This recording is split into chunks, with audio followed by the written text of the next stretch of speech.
Hello everyone. So today we are just going to see the data type in Excel and the count function series. Okay. So now let's understand what exactly the mean by the Excel data type. Okay. So if I talk about this Excel data type, then it means if you write anything into the Excel, then how Excel is going to treat your inputs. तो आप अगर Excel में कुछ भी लिखते हो तो Excel उसको कितनी तरीके से रीड करता है या कितनी तरीके से अंडरस्टैंड करता है, उसको हम लोग as a Excel data type बोलते हैं। तो आप अगर एक्सेल में कुछ लिखते हो तो एक्सेल उसको दो तरीके से रीड करता है। एक होता है टेक्स्ट एंड दूसरा होता है न्यूमेरिक। तो अगर हम टेक्स्ट की बात करते हैं तो अगर आप एक्सेल में ए टू जी यानी कि प्योरली अल्फाबेट्स में अगर आप कुछ भी डिनोट करते हो तो एक्सेल उसको एज अ टेक्स्ट की तरह रीड करता है। So for an example, if you write anything purely into the text, like suppose if you have written the India, okay, तो अगर आपने यहाँ पर इस तरीके से इंडिया लिखा तो यहाँ पर इसमें प्योरली अल्फाबेट्स आपके यूज हुए हैं। तो एक्सेल जो इसको रीड करेगा वो बेसिकली इसको एज अ टेक्स्ट की तरह रीड करेगा, यानी कि इस इनपुट का जो डेटा टाइप होगा वो आपका टेक्स्ट डेटा टाइप होगा। अगर हम न्यूमेरिक डेटा टाइप की बात करें तो अगर आप 0 से 9 के बीच में कोई भी डिजिट यूज करते हो, यानी अगर आप कोई एक ऐसा इनपुट देते हो जिसमें आपका प्योरली नंबर्स अलाउ हैं, आपके टेक्स्ट अलाउज नहीं है, तो उसको हम लोग बोलते हैं न्यूमेरिक डेटा टाइप। तो उस तरीके का जो इनपुट होगा उसका जो डेटा टाइप होगा वो आपका न्यूमेरिक होगा। सो फॉर एन एग्जांपल, अगर मैंने यहां पर कोई नंबर इनपुट किया लाइक 1900, तो इसका जो डेटा टाइप है वो आपका क्या है? Numeric data type. The reason is कि इसमें आपका कोई भी अल्फाबेट्स यूज नहीं हुआ है, इसमें आपका प्योरली डिजिट्स यूज हुई है, इसलिए इसका जो डेटा टाइप होगा वो डेटा टाइप आपका क्या होगा? न्यूमेरिक डेटा टाइप होगा। But apart from this one, हो सकता है कि कई बार आप जो इनपुट्स करते हो वो आपका इनपुट अल्फा न्यूमेरिक भी हो सकता है। अगर हम अल्फा न्यूमेरिक की बात करें तो यहां पर अल्फा का मतलब होता है आपका अल्फाबेट्स और न्यूमेरिक का मतलब होता है आपका डिजिट्स और नंबर्स। मतलब कोई ऐसा इनपुट जिसमें आपका अल्फाबेट्स भी आ रहा हो और आपकी न्यूमेरिक डिजिट्स भी आ रही हो, उसको बेसिकली हम लोग बोलते हैं alpha numeric. So for an example, आपका पैन कार्ड नंबर जिसमें आपके पास अल्फाबेट्स भी होते हैं, आपके पास न्यूमेरिक डिजिट्स भी होती हैं, तो इस तरीके के डेटा सेट को हम लोग अल्फा न्यूमेरिक बोलते हैं। तो अगर फॉर एग्जांपल आपने यहां पर कुछ इस तरीके का डेटा लिया जिसमें आपके पास टेक्स्ट भी है, आपके पास न्यूमेरिक भी है, तो इस तरीके का डेटा एक्सेल किस तरीके से रीड करेगा या इसको कौन सा डेटा टाइप असाइन करेगा? तो अल्फा न्यूमेरिक जो होता है इसका डेटा टाइप जो होता है, इसका डेटा टाइप आपका टेक्स्ट होता है। अब अपार्ट फ्रॉम अल्फा न्यूमेरिक, हो सकता है कि आप कोई स्पेशल कैरेक्टर्स यूज करो, राइट? स्पेशल कैरेक्टर्स जैसे आप स्पेस यूज कर रहे हो, कॉमा है, लेस देन है, ग्रेटर देन है, डज नॉट इक्वल्स टू हो गया, डॉलर साइन है, परसेंटेज है, स्लैश है। आप ये जो भी स्पेशल कैरेक्टर्स यूज करते हो, इन स्पेशल कैरेक्टर्स को एक्सेल जो डेटा टाइप असाइन करता है that is basically the text data type. So it means कि अगर आप ए टू जी यानी कि प्योरली आप टेक्स्ट यूज करते हो, प्योरली अल्फाबेट्स आप यूज करते हो, तो एक्सेल उसको एज अ टेक्स्ट की तरह यूज करता है, यानी टेक्स्ट डेटा टाइप असाइन करता है। लेकिन अगर आप प्योरली नंबर करते हो तो उसको न्यूमेरिक करता है। आप अगर अल्फा न्यूमेरिक करते हो या स्पेशल कैरेक्टर्स करते हो तो उनको भी टेक्स्ट की तरह वो डेटा टाइप असाइन करता है।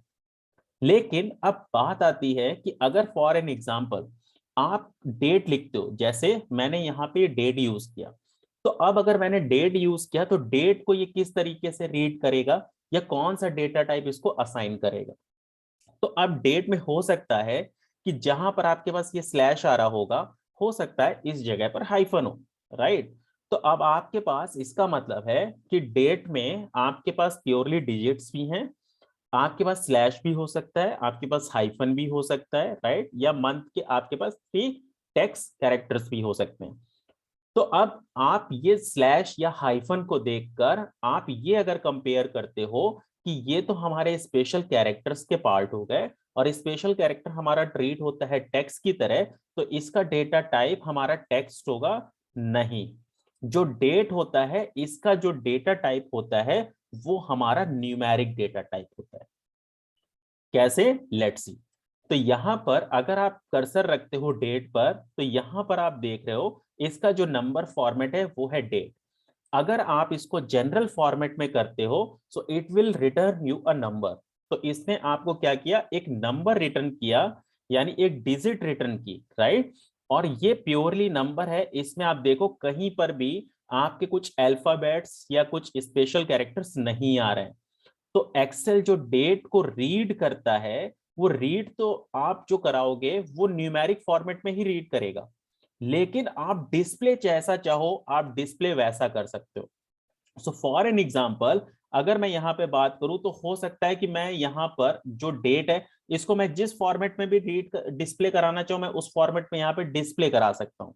तो जैसे फॉर एग्जांपल अगर मैं आज की डेट को डिस्प्ले कराना चाहता हूं लाइक दिस मैनर, तो यहां से देखो मैंने आज की डेट को डिस्प्ले करा दिया इस तरीके से, राइट। लेकिन अगर मैं यहां पर देखूं तो दोनों का डिस्प्ले फॉर्मेट तो अलग है, लेकिन अगर मैं दोनों का जनरल फॉर्मेट देखूं तो दोनों आपको सेम नंबर ही रिटर्न करेंगे। नाउ यू कैन सी, लो।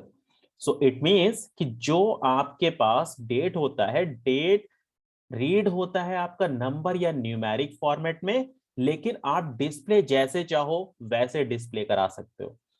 सो जो डेट होता है उसका हमारा डेटा टाइप जो असाइन होता है वो न्यूमेरिक डेटा टाइप असाइन होता है।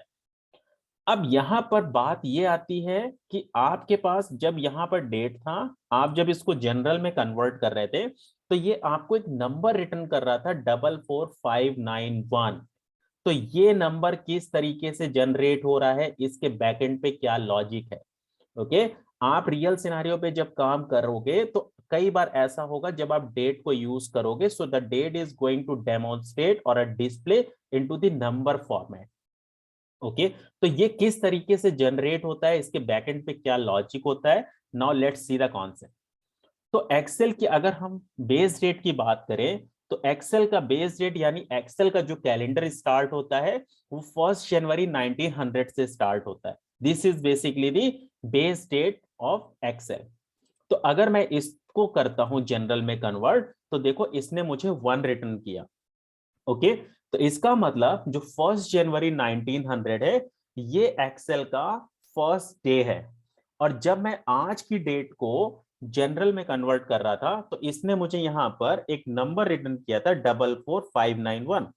इसका मतलब ये हुआ कि 1 जनवरी 1900 से आज की डेट तक कितने नंबर ऑफ डेज हो गए हैं वो मुझे वो डिस्प्ले कर रहा है, डेमोन्स्ट्रेट कर रहा है। So that is 44591। okay, so this is basically the concept of the Excel data type. Now let's come to the point for the count. तो अगर यहां पर हम लोग काउंट फंक्शंस की बात करते हैं तो काउंट में हमारे पास फंक्शंस होते हैं count, count A, count blank, count if और काउंट इफ। बट हम सबसे पहले बात करते हैं इन 3 फंक्शंस की, काउंट, काउंट ए और काउंट ब्लैंक की। So before jump into function, let's understand a basic concept कि अगर आप एक्सेल में कुछ भी लिखते हो, ओके, हो सकता है कि आप अगर एक्सेल में किसी भी सेल पर कुछ लिखोगे तो या तो वो टेक्स्ट होगा, राइट, या तो वो न्यूमेरिक होगा, या तो हो सकता है कि आपने कुछ भी नहीं लिखा तो वो सेल आपकी क्या होगी, ब्लैंक सेल होगी, right. Apart from this one तो कुछ नहीं होगा। सो काउंट फंक्शन क्या करता है, अगर आपको किसी भी रेंज में न्यूमेरिक वैल्यूज को काउंट करना है, ओके, तो वो आपको काउंट फंक्शन करके देगा। सो इट मींस जो काउंट फंक्शन होता है ये आपका ओनली न्यूमेरिक वैल्यूज को रीड करता है, ये आपकी टेक्स्ट वैल्यूज को और ब्लैंक सेल्स को कंसीडर नहीं करता। सो अगर आपके पास यहां पर ये डेटा सेट है और आपको हर एक रो में पता करना है कि आपके पास कितनी न्यूमेरिक वैल्यूज हैं। सो आप यहां पर क्या करोगे, you have to use this count function and just press the tab key. तो जैसे ही आपने टैब की प्रेस किया, ऑटोमेटिकली ये ब्रैकेट ओपन कर लेगा and you have to select the range जिसमें आपको न्यूमेरिक वैल्यूज काउंट करनी है। Just press the enter key and now you can see you are getting the 3। तो यहां पर इस रेंज में आपके पास तीन न्यूमेरिक वैल्यूज हैं, one is a 10, second is a 20 and third is a 5। अब यहां से आप इसको ड्रैग करोगे फॉर्मूले को सेलेक्ट करके and now you can see the output for each and every rows. ठीक है, तो हर एक रोज में आपके पास कितनी न्यूमेरिक वैल्यूज हैं, you can see the output. Now the second thing is the count A function. तो जो काउंट ए होता है, A is stands for the all. बहुत से लोग इसको काउंटा फंक्शन भी बोलते हैं और you can say the count A. So A is stands for the all. All का मतलब होता है कि ये आपका न्यूमेरिक प्लस टेक्स्ट इन दोनों को कंसीडर करेगा, बट ये ब्लैंक सेल्स को कंसीडर नहीं करता। So here I will use this count A function. और जैसे आप यहां पर ये रेंज सेलेक्ट करोगे तो ये टेक्स्ट प्लस न्यूमेरिक मिलाकर टोटल वैल्यूज आपके पास कितनी है, 4। सो now you can see the output. तो अब यहां से अगर मैं इसको ड्रैग करता हूं, सो नाउ हियर यू कैन सी कि यहां पर ये आपको हर एक सेल पर आपको काउंट एक के बेसिस पर आपको रिजल्ट डेमोन्स्ट्रेट करेगा। Okay, so now here you can see in the row number 5 you can see the output as a 2, क्योंकि यहां पर ये दो ब्लैंक सेल्स हैं और ये ब्लैंक सेल्स को कंसीडर नहीं करता। अगर आपको केवल ब्लैंक सेल्स को काउंट करना है, ओनली द ब्लैंक सेल, तो आप यूज करोगे काउंट ब्लैंक फंक्शन को। तो यहां पर अगर मैं काउंट ब्लैंक फंक्शन यूज करता हूं इक्वल्स टू काउंट ब्लैंक, और मैंने यहां पर ये रेंज सेलेक्ट किया, तो इस रेंज में मेरे पास कोई भी ब्लैंक नहीं है, इट मींस जीरो ब्लैंक है, राइट। तो ये आपको जीरो रिटर्न करेगा and once you will drag this formula, so now you will be able to see the result of your count blank function. So in the row number 5, you can see it is giving the output as a 2, because in the row number 5, you can see from A5 to D5, you have a 2 blank cell. Okay, that is a B5 and C5. So now, अगर आपको numeric values count करना है तो आप count function को use करोगे। Numeric plus text करना है, आप काउंट ए को यूज करोगे। ब्लैंक सेल्स करना है तो आप काउंट ब्लैंक को यूज करोगे।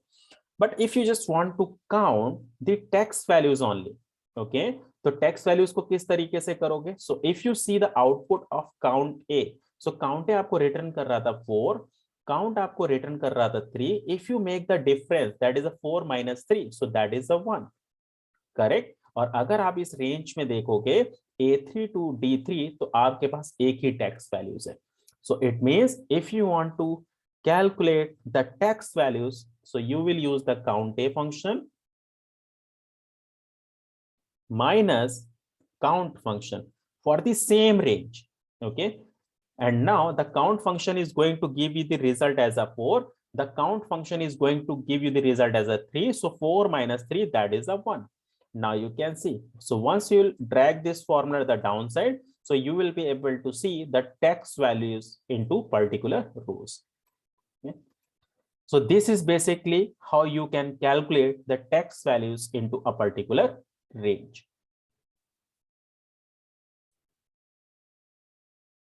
Now let's understand the concept of this COUNTIF function. So if you see the syntax of this COUNTIF function, so that is basically the range comma criteria. Okay? तो अब पहले ये समझते हैं कि range क्या होता है, क्राइटेरिया क्या होता है, और काउंटिफ को आप किस सिनेरियो में यूज कर सकते हो। तो अगर आप इसको यहां से ब्रेक करके समझते हो, so there is something the count, यानी कि आपको कुछ काउंट करना है और यहां पर इसके साथ इफ लगा हुआ है, इसका मतलब कहीं ना कहीं कुछ कंडीशन की बात हो रही है। तो इसका मतलब कि अगर आपको सिंगल कंडीशन पर आपको कुछ भी काउंट करना है या सिंगल क्राइटेरिया पर आपको कुछ भी काउंट करना है, तो आप काउंट फंक्शन को यूज कर सकते हो। काउंट फंक्शन में बेसिकली दो पैरामीटर होते हैं, एक होता है आपका रेंज और दूसरा आपका होता है क्राइटेरिया। तो यहां पर हम लोग सबसे पहले बात करते हैं कि रेंज क्या होता है और क्राइटेरिया क्या होता है। सो सपोज आपके पास यहां पर एक डेटा सेट है, यहां पर आपके पास प्रोडक्ट है, आपके पास सिटी है, आपके पास कॉस्ट है। सो इट मींस आपने किस प्रोडक्ट को किस सिटी से कितनी कॉस्ट से आपने परचेस किया। सपोज आपके पास यहाँ पर इस तरीके का डेटा सेट है। नाउ आपको क्या करना है कि आपको ये काउंट करना है कि आपके पास ओवरऑल कितने ब्रेक्स हैं इन दी प्रोडक्ट कॉलम। तो यहां पर आपको जो काउंट करना है वो क्या काउंट करना है, ब्रेक्स काउंट करना है। तो जो भी चीज आपको काउंट करनी होती है वो चीज हमेशा आपकी क्राइटेरिया बनती है। Okay, so in this scenario the breaks is my criteria. और ये जो ब्रेक्स आपको काउंट करना है वो कहां पे काउंट करना है, इन प्रोडक्ट कॉलम, राइट। तो ये जो आपका प्रोडक्ट वाला कॉलम है that will be your range, और जो ब्रेक्स है that will be my criteria. So it means the criteria is something which you want to count and the range is where your criteria is getting for. So यहां पर आप क्या करोगे, you have to use the countif function. So now it is asking the range. तो पहले आपको range पास करना है। तो रेंज आपका क्या होगा, दिस प्रोडक्ट कॉलम। तो मैंने यहां से प्रोडक्ट कॉलम सेलेक्ट किया from A2 to A10। Now it is asking the criteria. तो क्राइटेरिया आपका क्या है, ब्रेक्स। तो मैंने यहाँ पे डबल कोट्स में ब्रेक्स लिखा। डबल कोट्स में मैंने ब्रेक्स क्यों लिखा, द रीजन इज कि आप जब किसी भी फंक्शन के अंदर किसी मैनुअल टेक्स्ट को आप अगर लिखते हो तो मैनुअल टेक्स्ट हमेशा आपका डबल कोट्स में आता है, ऑलवेज रिमेंबर। अगर मैं कोई नंबर लिखता तो मैं नंबर डायरेक्टली लिख सकता था। तो यहां पर आप देखोगे तो आपको रिजल्ट आया 4। अगर आप A2 से A10 में देखोगे then you have a 4 breaks, now you can see. Okay, so you have total 4 breaks. Now this is not a case sensitive. अगर मैं यहां पर बी को स्मॉल कर देता हूं it will not change my result, right. तो आप ब्रेक्स को स्मॉल में लिखो या लोअर में लिखो या अनसिस्टमैटिक वे में लिखो, आप जैसे चाहो वैसे लिख सकते हो। This is not the case sensitive function. Okay, तो आपको यह भी याद रखना है कि जो काउंटिंग फंक्शन होता है वो हमारा केस सेंसिटिव नहीं होता। ओके, आपकी स्पेल एरर नहीं होनी चाहिए। इट्स नॉट लाइक कि आपके डेटा सेट में ब्रेक्स लिखा है बट आपने यहां पर केवल ब्रेक लिख दिया, एस नहीं लिखा है, तो फिर ये आपको यहां पर 0 रिटर्न कर देगा। ओके, क्योंकि आपके पास यहां पर आपके डेटा सेट में ब्रेक्स है बट आपने ब्रेक लिख दिया था। नाउ सपोज अब आपको ये डायनामिक बनाना है कि अभी आपने ब्रेक्स किया, कल को हो सकता है कि आपको टायर्स करना पड़े या क्लच करना पड़े, कोई और प्रोडक्ट आपको काउंट करना पड़े। So every time what you have to do, you have to change the criteria into your formula.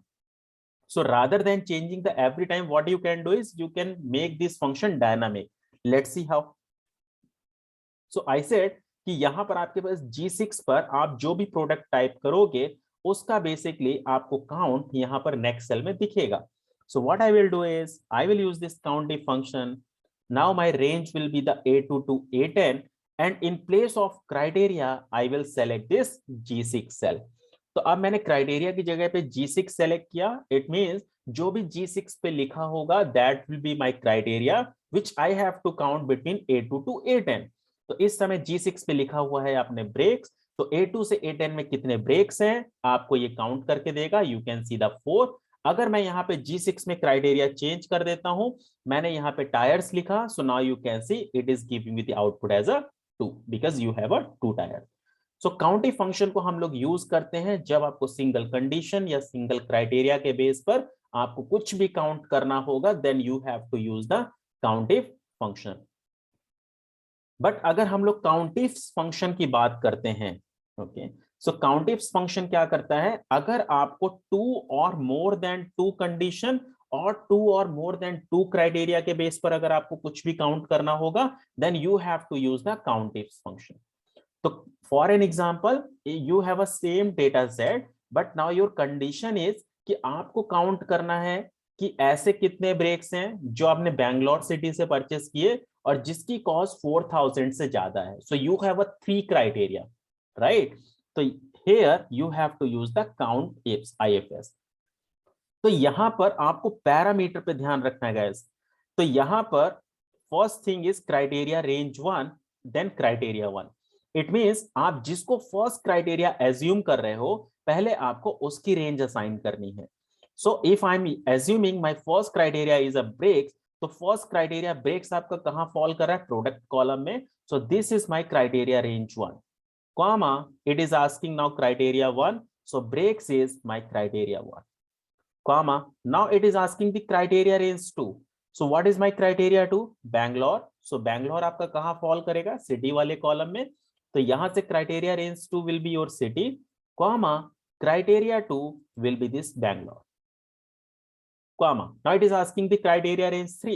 So my criteria 3 is cost. So that will fall under this C column, that cost column. So just select this cost column, this one, and then criteria 3 is greater than 4,000. So once I am just going to press the enter key, so now you can see it is giving you the output as a 2. So it means आपके पास ऐसे दो records हैं जहां पर product आपका breaks है, city आपकी बैंगलोर है और कॉस्ट आपकी 4,000 है. So now if you just go for this row number 2 and if you just go for this row number 9, so now you can see these are two records which are matching with your conditions. Okay, so it means आपकी जो conditions हैं वो आपकी जहां पर भी match होती है that will be consider as a one record. So it means आपके पास ऐसे दो रिकॉर्ड्स हैं जहां पर आपकी तीनों कंडीशंस मैच हो रही हैं. अगर आपकी कोई भी एक कंडीशन फॉल हो जाएगी तो वो कंसीडर नहीं होगा. Like in the row number 4 you can see आपका ब्रेक्स और बैंगलोर आपके दो क्राइटेरिया तो मैच हो गए थे, बट आपका जो कॉस्ट वाला क्राइटेरिया था वो आपका मैच नहीं हुआ था, तो इसलिए ये आपका कंसीडर नहीं होगा. तो काउंट इफ फंक्शन को हम लोग यूज करते हैं जब आपको दो या दो से ज्यादा कंडीशंस के बेस पर आपको कुछ भी काउंट करना होता है, then you can use the count if function. So I hope guys this session was a meaningful for you, and if you have any doubt, any query, so you can mention in your comments and I am happy to answer your query. Thank you so much. Take care.